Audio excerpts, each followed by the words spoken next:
আসসালামু আলাইকুম viewers, Kings ফার্নিচারে আপনাদেরকে সবাইকে জানাই স্বাগত। আপনারা দেখতে পাচ্ছেন একটি কাস্টমাইজ ডিজাইনের রিডিং টেবিলটা কালারের কাজ চলতেছে।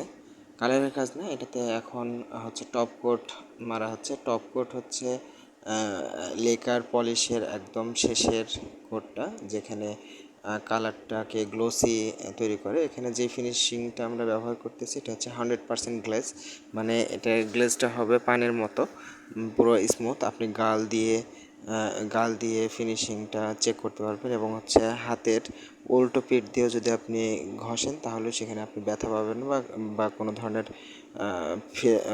খারাপ একটা ফিল পাবেন না, এবং হচ্ছে আপনার রিডিং টেবিলটা অনেক প্রিমিয়াম একটা ফিল আসবে। আমাদের অনেকের মধ্যে এরকম আছি যারা রিডিং টেবিলটা আসলে যদি মনের মতো না হয়, তাহলে বাচ্চা কাচ্চা অনেকে টেবিলের কাছে যাইতে ইচ্ছা করে না বা পড়তে ইচ্ছা করে না। এটা কিন্তু বাস্তবতা। এটা এমন না যে হলো আগের যুগের মানুষ যেরকম গল্প করতো যে আসলে বিদ্যাসাগর, ঈশ্বরচন্দ্র বিদ্যাসাগর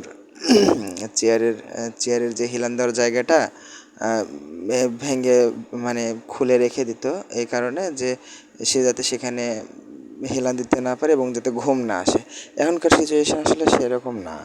আমাদের যেহেতু আমাদের প্রতিনিয়ত আমাদের জেড জেনারেশনেরা আসলে হচ্ছে একটা জিনিস যখন দেখতে পায় তখন সেটার প্রতি আকর্ষণ হয়। তো একটা টেবিল, সুন্দর একটা রিডিং টেবিল যদি একটা বাচ্চার ঘরে থাকে, তাহলে সে এমনিতেই হচ্ছে রিডিং টেবিলে গিয়ে বসবে, সে বই নিয়ে ঘাটাঘাটি করবে, পড়াশোনা করবে, এটা আর কি। তো রিডিং টেবিলটা আসলে সুন্দর হওয়া আসলেই অত্যন্ত একটা প্রয়োজনীয় একটা জিনিস, এবং হচ্ছে ভালো একটা ইনভেস্টমেন্ট। এমন না যে অর্থ অপচয় বা এরকম জাতীয় কিছু না।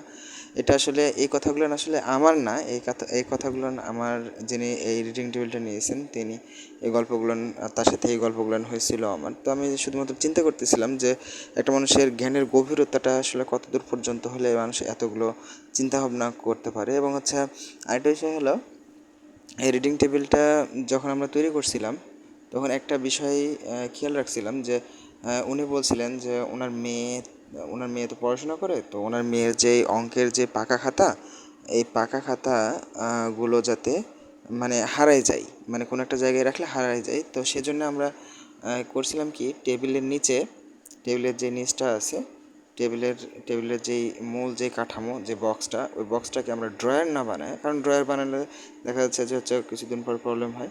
তো ওখানে আমরা করছিলাম কি, যে হচ্ছে ওখানে একটা পাল্লা সিস্টেম করে দিয়েছি, যাতে পাকা খাতা, অঙ্কের যে পাকা খাতাগুলো, এই পাকা খাতাগুলো বা সেগুলো যাতে হচ্ছে ওখানে রেখে দেওয়া যায়, এবং হচ্ছে এটা যাতে না হারায়। আবার হচ্ছে অনেক সময় অনেক পেন্সিল অগোছালো থাকে, সেগুলো যাতে না হারায় সেজন্য ওখানে একটা পাল্লা করে দেওয়া হয়েছে।